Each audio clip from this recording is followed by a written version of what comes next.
അപ്പോൾ ഈ എന്താണ് ഈ സ്മാർട്ട് റോഡ്, എല്ലാ റോഡും സ്മാർട്ട് അല്ലേ എന്നൊക്കെ ചിലർ ചോദിക്കുന്നുണ്ട്. അതുകൊണ്ട് തന്നെ നമുക്കതൊന്ന് പരിശോധിക്കണം.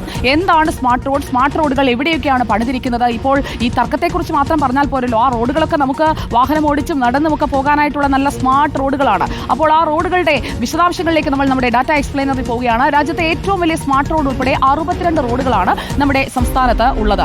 അത് എവിടെയൊക്കെയാണ് എന്ന് നമുക്ക് നോക്കാം. എന്താണ് സ്മാർട്ട് റോഡ്, സ്മാർട്ട് റോഡുകൾ എവിടെയൊക്കെയാണ് എന്നതാണ് നമ്മൾ പരിശോധിച്ചുകൊണ്ടിരിക്കുന്നത്. തിരുവനന്തപുരത്ത് മാത്രം 12 സ്മാർട്ട് സിറ്റി റോഡുകൾ പണി പൂർത്തിയായി, അതിന്റെ ഉദ്ഘാടനവും കഴിഞ്ഞു. അതിന്റെ ഫ്ലക്സിലാണ് ഇപ്പോൾ പ്രശ്നമുണ്ടായിരിക്കുന്നത്. തിരുവനന്തപുരം ആൽത്തറ മുതൽ ചെന്തിട്ട വരെ 3275 കിലോമീറ്റർ നീളത്തിൽ നിർമ്മിച്ച CV രാമൻപിള്ള റോഡാണ് രാജ്യത്തെ ഏറ്റവും വലിയ സ്മാർട്ട് റോഡ്. അപ്പോൾ ആ സ്മാർട്ട് റോഡിന്റെ വിശദാംശങ്ങളാണ് നമുക്കിവിടെ കാണേണ്ടത്. സിതംബർ ഷാ കുറച്ച് ലേറ്റ് ആയി പോയെന്ന് തോന്നുന്നു. നേരത്തെ വിജയവാഡയിലെ ഗോൾഡൻ മൈൻ ആയിരുന്നു ഏറ്റവും വലിയ സ്മാർട്ട് റോഡ്.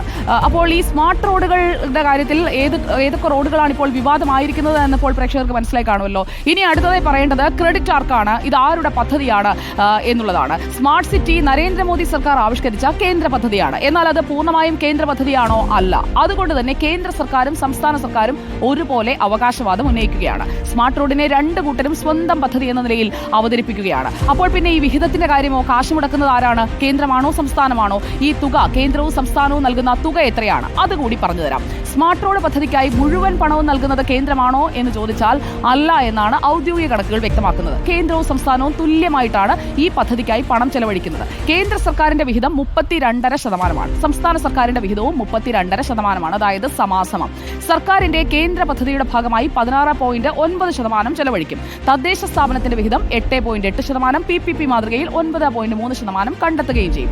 എന്നിട്ട് പിന്നെ എന്തിനാണ് ഈ വിവാദം എന്നുള്ളതല്ലേ ചോദ്യം. എന്തിനാണ് ഈ വിവാദത്തിലേക്ക് തദ്ദേശ വകുപ്പ് വന്ന് കയറുന്നത്? തദ്ദേശ വകുപ്പിനും പങ്കുണ്ട്. ഫ്ലക്സിലുള്ളത് മുഖ്യമന്ത്രിയുടെയും പൊതുമരാമത്ത് മന്ത്രിയുടെയും ചിത്രം മാത്രമാണ്. കേന്ദ്രവിഹിതം മറച്ചുവെച്ചു. 32 ഉള്ളൂ രണ്ടു കൂട്ടരും. അതിൽ കേന്ദ്രവിഹിതം അങ്ങ് സൗകര്യപ്രകാരം മറന്നു. അതോടൊപ്പം തന്നെ നമ്മുടെ തദ്ദേശ മന്ത്രിയുടെ ചിത്രവും ഒഴിവാക്കി. സ്മാർട്ട് സിറ്റി പദ്ധതിയിലെ സംസ്ഥാന വിഹിതം എന്ന് പറയുന്നത് തദ്ദേശ വകുപ്പിന്റേതാണ്. സ്വാഭാവികമായും തദ്ദേശ മന്ത്രിക്ക്, നമ്മുടെ MP രാജേഷിന് ക്രെഡിറ്റ് എടുക്കാം, ക്രെഡിറ്റ് കൊടുക്കണം. അതാണ് അതിന്റെ ഒരു ശരി.